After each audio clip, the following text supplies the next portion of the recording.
బ్రహ్మర్షి శ్రీ ఆకైలలీష సద్గురువర్యుల ధ్యాన మందిరం అష్టభుజి ఆకారంలో నిర్మింపబడిన ఈ ధ్యాన మందిరం చుట్టూ అందమైన తామర పూలతో కూడిన కందకం ఉండుట వలన ఈ భవనము తామర రేకుల మధ్య నుండి పైకి వచ్చినట్లుగా ఉండి సందర్శకులు ఆహ్లాదం కలిగించుచున్నది.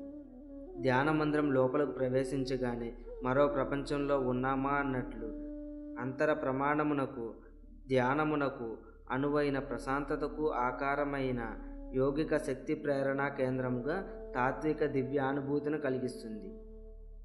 ధ్యాన మందిరం చుట్టూ వాటర్ ఫౌంటైన్, పచ్చిక బయళ్ళు, రంగురంగుల గులాబీల స్వాగతాలతో బహువర్ణ శోభితంగా ఆహ్లాదకరమైన ప్రశాంత వాతావరణమును సందర్శకులు అనుభూతి చెందుతారు. పీఠాధిపతుల పర్యవేక్షణలు సభ్యులకు ధ్యానంపై శిక్షణ ఇవ్వబడుతుంది. ముఖ్య సభలు జరుగు రోజులలో మంత్రోపదేశ మందిరమగును, మిగిలిన అన్ని రోజులందు ధ్యాన మందిరంగాను నిర్వహించబడుతుంది.